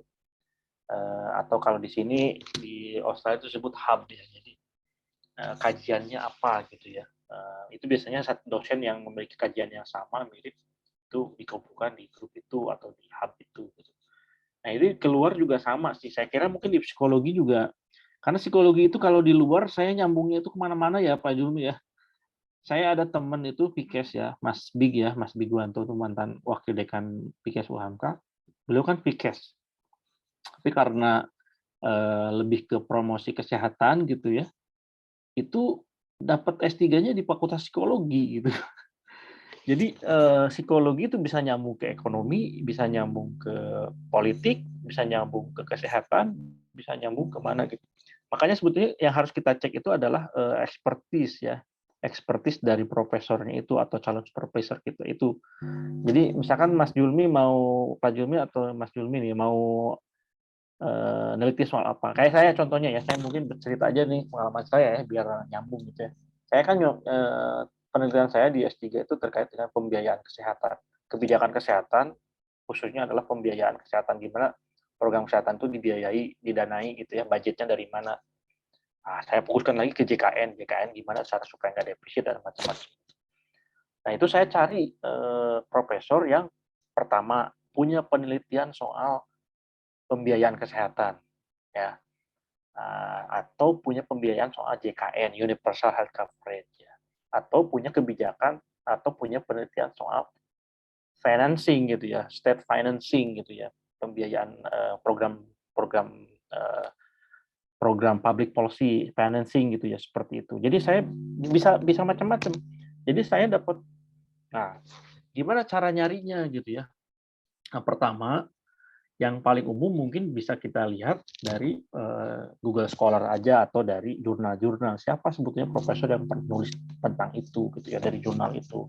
Mungkin dari referensi yang kita pakai itu ada profesor yang nulis itu gitu ya. Misalkan contohnya ya kalau di Indonesia yang nulis soal pembiayaan kesehatan itu ternyata Pak Hasbullah Tabrani, Pak Laksono Trisnantoro misalkan, sama yang dari UI itu ada satu lagi profesor saya lupa ya. Nah itu misalkan saya cari tuh kontaknya gitu ya. Dia pernah nulis, ada jurnalnya, dia kampusnya di mana, saya cari di situ. Jadi bisa melalui jurnal gitu ya, atau melalui Google Scholar kita bisa cari di situ. Nah, itu jadi dari sumber yang lain kita bisa cek di situ. Jadi penelitian-penelitian.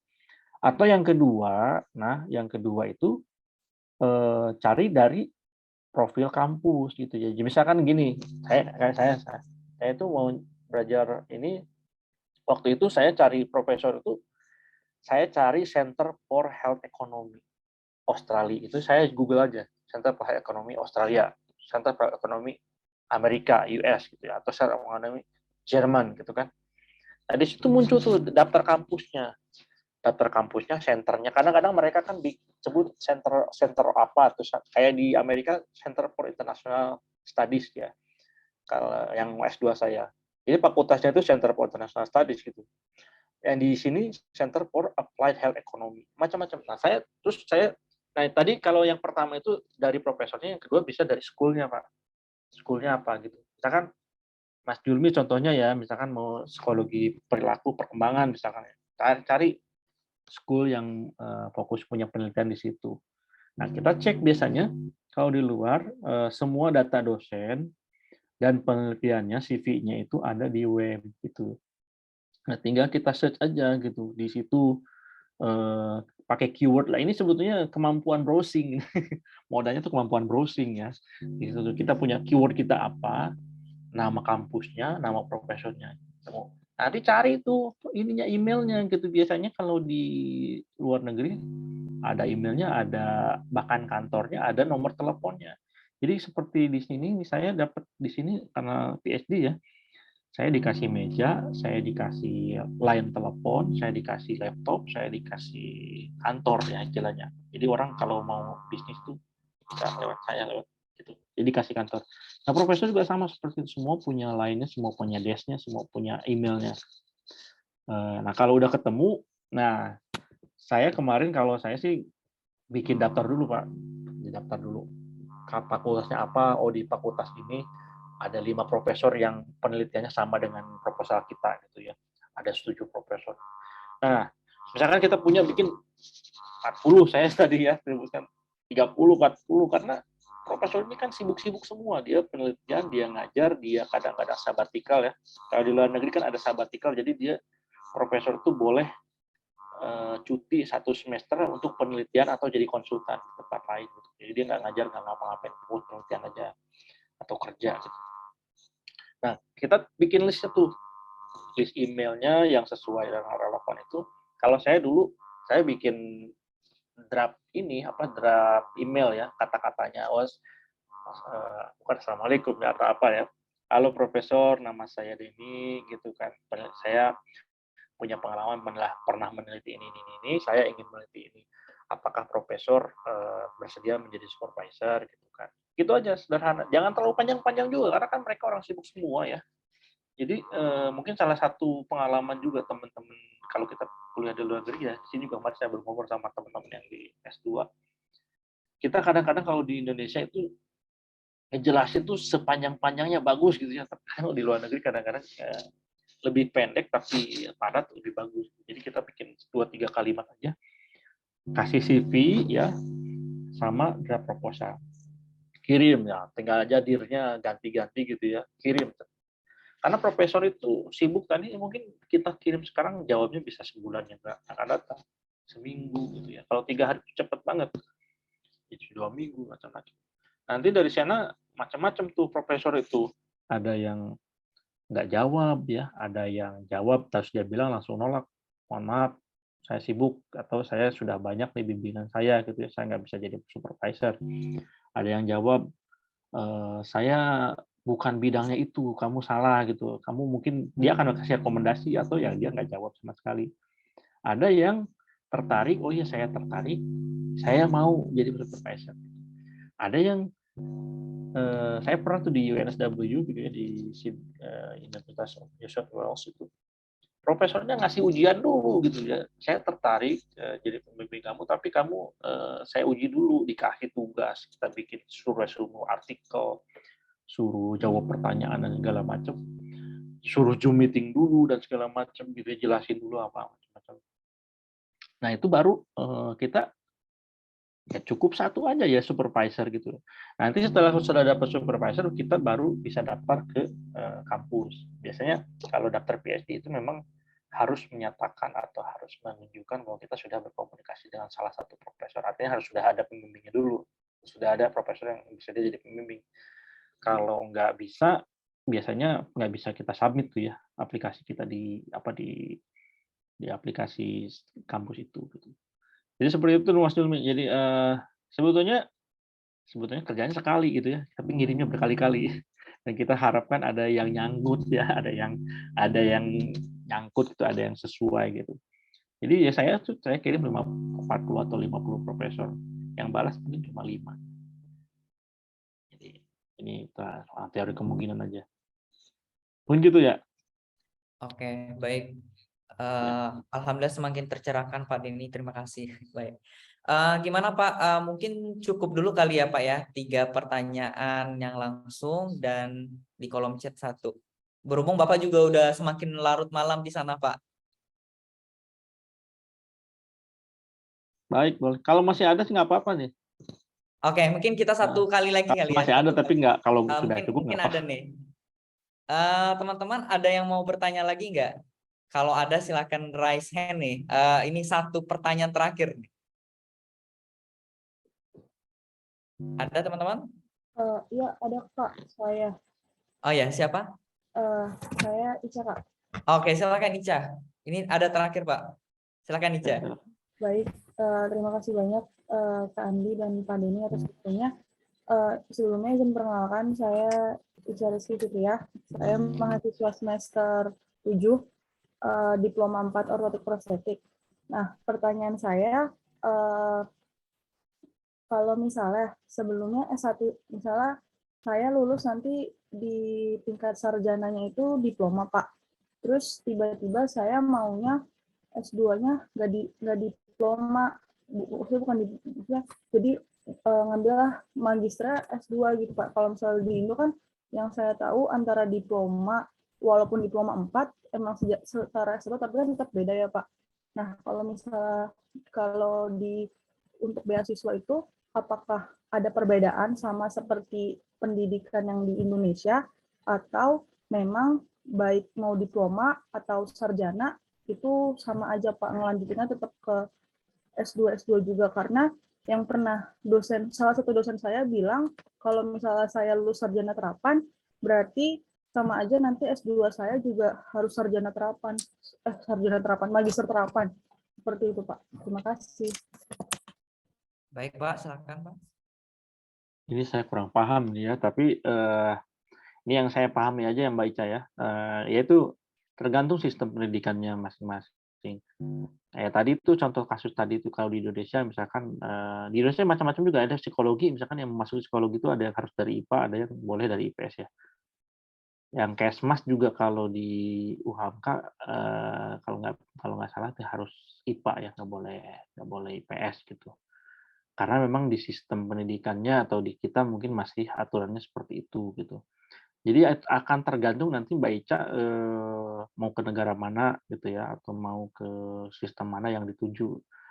Karena kalau saya pahami itu di Fulbright ya, contohnya di Amerika itu ada program CCIP ya. CCIP itu untuk D3, D2, pokoknya yang sebelum S1 gitu itu bisa ikut CCIP. Tapi ada negara yang misalkan boleh gitu dari D4 ya langsung ke S2 gitu. Jadi saya sih nggak terlalu yakin nih, tapi kurang lebih menurut saya sih ada itu. Itu akan tergantung kepada negara yang masing-masing. Itu kita harus pelajari persyaratan dari masing-masing. Seperti ini ya, kayak misalkan SMK ya, soal SMK ya. Di beberapa negara itu memang vokasi dengan yang non vokasi kan dibedakan ya. Tapi ya tidak menutup kemungkinan mereka bisa masuk ke S2 atau S3 ya untuk mempelajari secara teori atau mengkaji perkembangan ilmu di bidangnya tersebut gitu. Jadi akan sangat tergantung kepada ini. Yang pasti mungkin Mbak Ica nanti mau kemana dulu gitu ya, mau kemana dulu, lanjutnya ke apa gitu ya, lanjutnya ke bagian apa. Kalau di luar sih ya, kalau di kita mungkin umum kalau misalkan orang itu ngambil double master ya, triple master gitu, atau bahkan double PhD gitu ya. Jadi misalkan saya ada beberapa teman yang waktu itu dia ngambil awalnya international development ya, master of international development. Tapi karena dia memang ingin mengkaji kesehatan, dia ngambil master of public health lagi. Ya. Kemudian ketika S3-nya tuh ya dia bisa ngambil dua-duanya gitu, macam-macam gitu. Jadi ada sih di luar tuh ada fenomena kalau di Amerika ya, fenomena itu graduate students lifestyle gitu ya. Orang tuh hobinya sekolah gitu ya. Master A yang pertama, Master B, Master C, terus PhD A, PhD B. Wah, sekolah terus gitu ya, 20 tahun sekolah terus, seneng aja gitu. Dan dapat beasiswa terus gitu ya, seperti itu. Jadi itu tergantung kepada sistem yang mau kita tuju dan bagaimana aturan yang ada di sana gitu. Yang ada di sana seperti apa gitu. Karena gitu, ini pengalaman saya lagi nih ya. Pengalaman saya kan Master of Arts in International Development Studies gitu ya. Saya bikin penyetaraan pas pulang nih ke sini, penyetaraan ijazah Mbak ya. Itu nggak ada jurusan saya. Jurusan saya nggak ada gitu ya itu apa nih jurusan saya ini. Akhirnya apa saya masukkan itu studi perencanaan wilayah gitu ya. Studi perencanaan wilayah sebetulnya mungkin ada kaitannya relevan, tapi sebetulnya nggak terlalu nyambung, nggak pas banget. Nah, ya itulah karena memang sistem pendidikan antar negara itu berbeda-beda gitu. Ada teman saya itu kan kajiannya kayak di Australia itu ya, ada Master of Public Health tapi fokusnya itu pengobatan tradisional. Di Indonesia nggak ada jurusannya itu. Jurusannya apa gitu ya. Ya jadi maksud saya itu, jadi ya kayak tadi gitu ya, apa namanya, salah satu contohnya, salah satu contoh itu, saya kan dari UIN ya, ada teman saya dari Fakultas Syariah ya, kalau mungkin kalian tahu ya, Fakultas Syariah. Itu dia ke Amerika masuknya ke Harvard, ke Universitas Chicago Law School gitu ya. Law School di situ banyak pengacara. Jadi karena apa, kajiannya hukum Islam gitu ternyata kan, hukum humanitarian dan segala macam. Jadi di luar itu bisa kemana-mana gitu ya. Yang di sini kajian studi Islam, di sana jadi ilmu politik gitu ya. Atau yang di sininya sosial, ke sana jadi tadi saya ini ya, jadi yang tadinya saya sebetulnya lebih ke FISIP dan lebih ke kajian kebijakan, ternyata masuknya ke kedokteran, tapi pada akhirnya nanti kajiannya itu yang dikembangkan, riset-risetnya yang dikembangkan, tidak terpaku ke jurusan. Meskipun di sini juga mulai ada teman saya kayak di UGM itu ada profesor namanya Dr. Yayi Suryo Prabandari, itu dia psikologi, tapi jadi guru besarnya di Fakultas Kedokteran. Sekarang sudah mulai ada nih seperti itu, karena kajiannya soal rokok misalkan. Bisa juga gitu, di Indonesia sudah mulai bisa juga. Cuma mungkin untuk yang hal-hal yang teknis tadi itu, saya kira masih mungkin ada kendala hal-hal yang secara administratif. Mungkin itu saja sih Mbak Ica, dipelajari aja dulu negara yang mau dituju. Baik, terima kasih Pak. Oke, baik. Mungkin untuk pertanyaannya kita close aja dulu ya Pak ya. Untuk pertanyaan hari ini, jadi dapat kita simpulkan bahwasanya sebenarnya ketika mendapatkan beasiswa di luar negeri itu, yang dapat saya ambil ini ya rangkumannya, tentu niat gitu ya, niat ya. Yang kedua adalah syarat bahasa, tentukan rencana studi kalian ya, bagaimana personal statement-nya, rekomendasi, dan aplikasi. Dan terakhir adalah faktor X gitu ya. Faktor X itu ya yang pasti adalah restu orang tua kalian. Nah, jadi itulah kesimpulan yang dapat kita ambil teman-teman hari ini terkait sharing kita dengan Pak Denny Wahyudi Kurniawan, bagaimana cara menggapai beasiswa ke luar negeri. Nah, kami dari panitia mengucapkan terima kasih Pak Denny dari Hibahin gitu ya, mengucapkan banyak terima kasih atas sharing ilmu yang sudah diberikan, sehingga kita semua di sini gitu ya, baik panitia, baik kepengurusan di Hibahin, volunteer di Hibahin, dan teman-teman dosen ya yang berkesempatan hari ini dapat mendengarkan materi yang sangat baik gitu ya dari Pak Denny. Dan kami mengucapkan terima kasih banyak. Mungkin kedepannya nanti kalau misalnya dalam acara yang berbeda, mungkin kita ngundang Bapak Denny lagi, mungkin bersedia ya Pak ya? Ya, iya Mas, boleh. Ya, baik. Mohon maaf ya Pak, malam-malam direpotkan dengan kegiatan sharing gini gitu ya. Apa-apa. Ini kalau 3 jam nggak terlalu lama Mas, di Amerika 12 jam bedanya. Oh oke, siap Pak. Ini Bapak Denny udah sama keluarga berangkatnya atau belum Pak? Belum. Keluarga saya nanti Desember justru. Oh Desember Pak ya, Ya. lagi pengurusan surat menyurat ya Pak ya. Pak, saya satu aja nih pertanyaan mungkin yang mau saya tanyakan juga nih ya. Tadi itu kalau misalnya kita sudah S2 nih Pak ya, di dalam negeri. Kita pengen S2 lagi nih di luar negeri nih. Pengen S2 lagi nih. Kira-kira pemberi beasiswa mempertimbangkan itu enggak ya? Ini saya penasaran aja sih. Ya, dari tadi pengen tanya juga tapi singkat padat aja deh Pak gitu ya. Silakan Pak, mohon bantuan nih Pak. Kalau contohnya sih banyak Mas, ada banyak gitu ya. Ada dulu mungkin salah satu ini ya tokoh juga ya, Pak Saleh Daulay ya. Pak Saleh Partonan Daulay itu dapat beasiswa S2 ke Amerika. Padahal dia udah lulus udah S2 juga di sini. Terus ada Mas Ahmad Najib Burhani, kalau orang Muhammadiyah ya, ini orang LIPI juga, Profesor LIPI dulu udah dapat S2 di Amerika, S2 lagi ke Inggris. Jadi bisa gitu kalau misalkan Yaitu kembali lagi soal ini yaitu jodoh dan cara kita meyakinkan pemberi beasiswa sesuai nggak proposalnya gitu ya dengan yang diharapkan gitu. Ada banyak yang di sini lagi S2 gitu ya, ternyata daftar lolos ke luar negeri, berangkat dulu gitu, tapi pulang lanjutin lagi S2-nya di sini. Jadi S2-nya ada 2 kali. Jadi macam-macam sih Mas Amri ya kalau ininya. Cuma kalau saya sih menyarankan ya kalau misalkan kalau saya sih karena kasusnya saya itu terlambat sekolah ya. Saya mulai 34 S2 ya. Kalau misalkan memang nggak perlu amat ya, kecuali kalau memang kita ini lanjut saja ke S3 gitu kan, sayang waktu. Terutama kalau ke Amerika ya S3-nya 5 tahun. S3-nya 5 tahun. Jadi kalau kita S2 lagi umurnya nanti habis atau ya panjangan masa sekolahnya ya. Oh, di Australia 3 tahun sih ya, S3 itu diharapkan 3 tahun meskipun bisa diperpanjang sampai 4 sampai 5 tahun.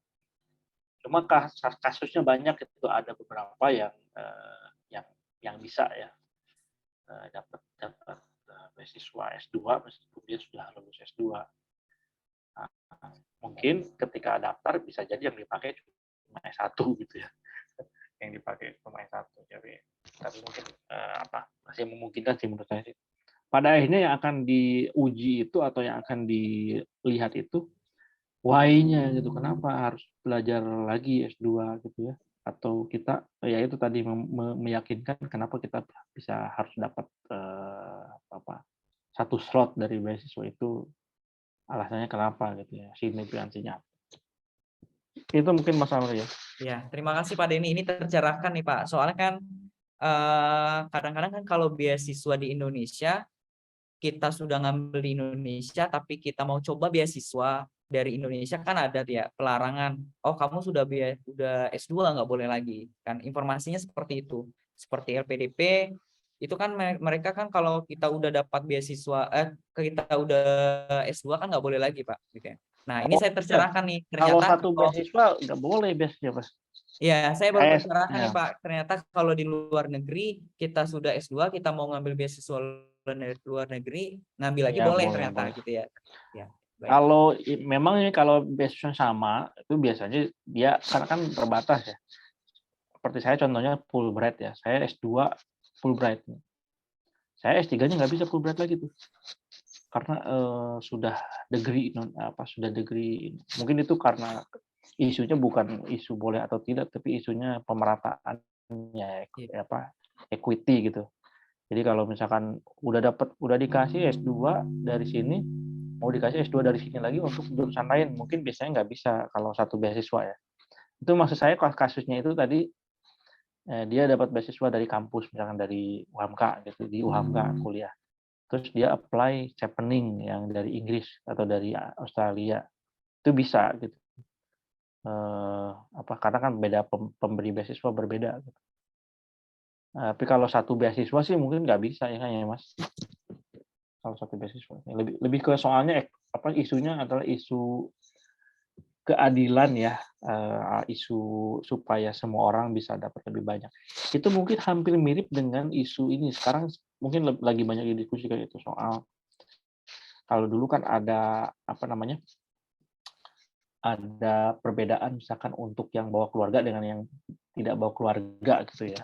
Jadi ada family allowance, kalau bawa keluarga dikasih tambahan, kalau yang nggak bawa keluarga dikasih tambahan. Itu jadi isu juga itu karena setiap orang kan harusnya dapat jatah yang sama gitu ya. Jadinya ada beberapa beasiswa yang sekarang ya kayak Fulbright itu nggak ngasih family allowance gitu ya. Ke ininya beasiswanya. Jadi harus cari dari tempat lain gitu. Itu kaitannya dengan yang tadi soal kalau dalam satu beasiswa mungkin nggak bisa ya. Double recipient untuk ini yang sama. Kecuali kalau beda level. Ya, gitu. Ya. Baik, terima kasih Pak Denny. Terima kasih teman-teman. Demikianlah presentasi dari Pak Denny terkait pemaparan beasiswa, dan kita dari Hibahin mengucapkan terima kasih banyak, dan dari saya sendiri sebagai moderator menutup pemaparan materi Pak Denny hari ini. Jika ada kesalahan dan kejanggalan, saya mohon maaf. Dan saya akhiri dengan wabillahi taufik walhidayah. Wassalamualaikum warahmatullahi wabarakatuh. Saya kembalikan kepada Waalaikumsalam Mbak warahmatullahi Ica sebagai MC pada hari ini. Silakan Mbak Ica. Baik, terima kasih Kak Andi. Karena sudah di penghujung acara, izin untuk mengambil screenshot ya, Pak Denny, Kak Andi, dan Kak Rudi, dan serta teman-teman lainnya. Boleh tolong di on kamera biar bisa diambil screenshotnya. Di sini ada dua lembar, ya, 2 Zoom, maksudnya ya. Ayo boleh di on cam dulu, kakak dan teman-teman.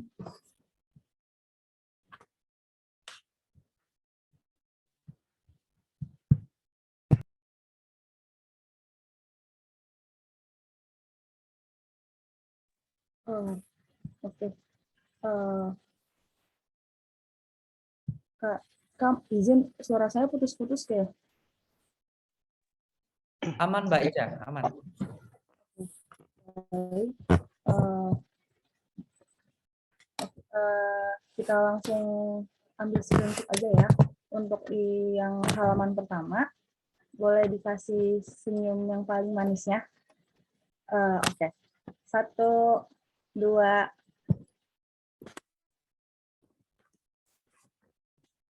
Oke. Untuk yang di halaman kedua. 1, 2. Sudah. Terima kasih banyak untuk kakak-kakak dan teman-teman semua, dan Pak Denny yang sungguh saya apresiasi. Terima kasih banyak. Saya mewakili panitia dari Volunteer Hibahin. Mohon maaf apabila dalam acara ini masih banyak kekurangan. Namun dari segala kekurangan tersebut tidak mengurangi rasa terima kasih kami kepada Pak Denny, Kak Andi, dan Kak Rudi. Baik, sekian acara ini berakhir. Wassalamualaikum warahmatullahi wabarakatuh. Waalaikumsalam warahmatullahi wabarakatuh. Terima kasih, Prof. Terima kasih semua. Terima kasih semuanya, doanya. Sehat-sehat ya, Prof. Semuanya sehat-sehat. Semoga lancar Ya. studinya, Pak. Amin, doanya. Izin live. Indonesia Pak Serin. Terima kasih. Assalamualaikum. Hai, izin live juga ya Mas Amri, Pak. Terima kasih Pak. Terima kasih, Pak. Yang hari